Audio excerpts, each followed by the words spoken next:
বৃদ্ধি পাবে, তার হায়াত। তিনটা কাজ করলে হায়াত বৃদ্ধি পায়। কয়টা কাজ?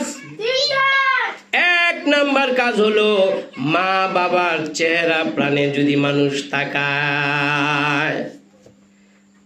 দ্বিতীয় নাম্বার কাজ হলো বাইতুল্লাহ শরীফের মধ্যে যদি তাকায় থাকে। তৃতীয় নাম্বার কাজ হলো পবিত্র কালামুল্লাহ শরীফের মধ্যে তাকায়া তাকায়া যদি বান্দা পড়তে থাকে, তেলাওয়াত করতে থাকে, আল্লাহ রব্বুল আলামিনের উসিলায় তার হায়াতকে বৃদ্ধি করে দেয়, হায়াত বৃদ্ধি করে দেয়। এই জন্য সামনে আসতেছে শাবান মাস, তারপর আসতেছে রমজান মাস, তারপর কি মাস?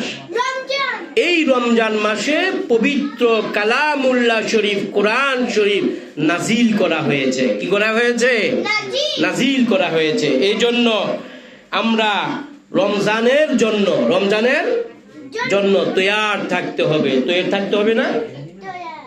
রমজান মাস আসতে আর 1 মাস 18 দিন আছে। কয় মাস?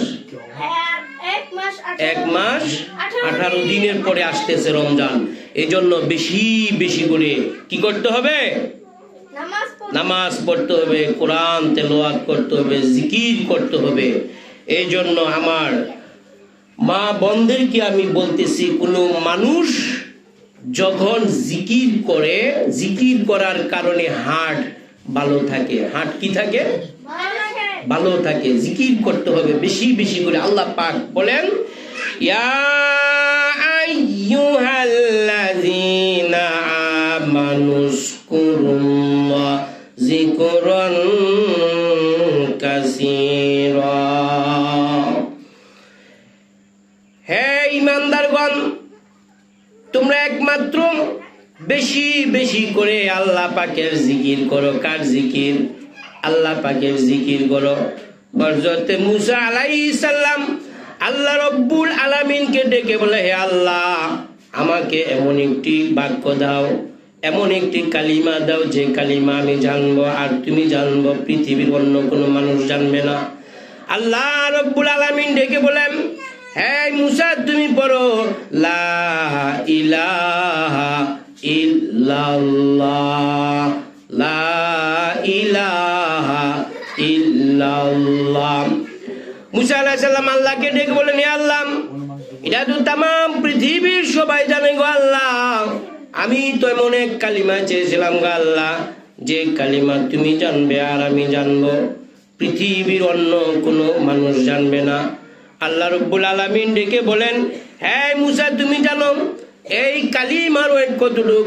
তামাম পৃথিবী যদি এক পাল্লা রাখা হয় মুসা, আর এই কালিমা যদি অন্য এক পাল্লা রাখা হয়, কালিমার ওজন বেড়ে যাবে। এই জন্য বেশি বেশি করে জিকির করতে হবে। এই মুসা আলাইহিস সালাম একদিন আল্লাহ রব্বুল আলামিনের সঙ্গে দেখা করার জন্য তুর পর্বতে চলে গেলেন। তুর পর্বতে যাওয়ার পরে হযরত মুসা আলাইহিস সালাম ডেকে বলতেছেন, আমি তো আল্লাহ রব্বুল আলামিনের কাছে এসেছি আমার ইচ্ছায়, কিন্তু আল্লাহ রব্বুল আলামিনের দরবার থেকে আমাকে যাইতে হবে আল্লাহর ইচ্ছায়। কিন্তু বাসার মধ্যে খাবার নাই, বাসার লোকেরা কি খাবে ভাবে চিন্তা করতেছেন। আল্লাহ রব্বুল আলামিন হযরত মুসা আলাইহিস সালামকে ডেকে বলতেছেন, এই মুসা, তুমি বুঝি খুব টেনশনের মধ্যে আছো? এই মুসা, তুমি এক কাজ করো, তোমার সামনে যে পাথর রয়েছে সেই পাথরের মধ্যে লাঠি দিয়ে আঘাত করো। আল্লাহ রব্বুল আলামিন হযরত মুসা আলাইহিস সালামের হাতে একটা লাঠি দেওয়া হয়েছিল। মুসা আলাইহিস সালামের হাতের লাঠিটা একটা জাদুর লাঠি ছিল। এই জাদুর লাঠিটা দিয়ে যখন পাথরের মধ্যে আঘাত করলেন, অন্য আরেকটা পাথর বের হইল, আরেকটা আঘাত করলো, আরেকটা পাথর বের হইল। পাথরের ভিতরে পাথর, পাথরের ভিতরে পাথর, তারপরে দেখতে পেল আরেকটা সুন্দর সাদা দবদবা পাথর। হযরত মুসা আলাইহিস সালাম ডেকে বলতেছেন, এই পাথরটার মধ্যে তুমি আঘাত করো। ওই পাথরের মধ্যে আঘাত করলো, আঘাত করার পর দেখতে পাইল ওই পাথরের ভিতরে একটা পোকা আল্লাহ পাকের জিকির করতেছে, আল্লাহু আল্লাহ আল্লাহু আল্লাহ আল্লাহু আল্লাহ আল্লাহু আল্লাহ আল্লাহু আল্লাহ আল্লাহু আল্লাহ আল্লাহু আল্লাহ।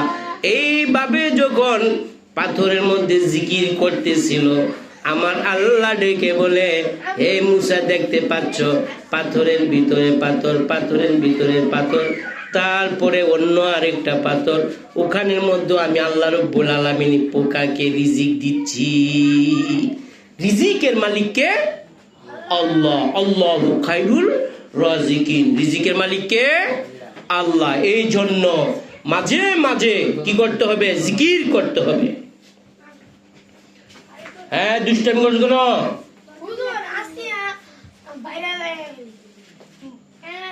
দুষ্টামি করলে কিন্তু কথা বলতে কষ্ট হয়। আসিয়া, দুষ্টামি করো না, বসো। তো এই জন্য আমরা সব সময় সকাল সন্ধ্যা কি করব? আল্লাহ পাকের জিকির করব। আল্লাহ পাকের কি করব? জিকির করব। এই জন্য আমার মায়েরা, আমার বোনেরা, আমরা রান্না বান্নার কাজ করি, যাই করি, আমরা যখন তরকারি মাছ গোশ কাটা করি, রান্না করি, ধুই, আমরা দিলের মধ্যে জিকির করব কম পক্ষে সাল্লাল্লাহু আলাইহি ওয়াসাল্লাম 100 বার। কয়শো বার? সাল্লাল্লাহু আলাইহি ওয়াসাল্লাম 100 বার পড়ব। আস্তাগফিরুল্লাহ 100 বার পড়ব। কয়শো বার? ছেলের কথা শুনে না, মেয়ের কথা শুনে না, আপনি যাই নামাজের মধ্যে বসে বসে আস্তাগফিরুল্লাহ আস্তাগফিরুল্লাহ আস্তাগফিরুল্লাহ পরে যদি আল্লাহ রব্বুল আলামিনের দরবারে দোয়া করেন, আল্লাহ রব্বুল আলামিন ওই ছেলে ওই মেয়ে তারাদের বাধ্য হয়ে যাবে। আর বলতে হবে 100 বার দৈনিক সুবহানাল্লাহ সুবহানাল্লাহ সুবহানাল্লাহ সুবহানাল্লাহ 100 বার। আল্লাহু আকবার আল্লাহু আকবার আল্লাহু আকবার 500 বার বলতে হবে। লা ইলাহা ইল্লাল্লাহ লা ইলাহা ইল্লাল্লাহ 500 বার। এই আমলগুলো আমরা সবাই ইনশাল্লাহ করব। করতে রাজি আছি না?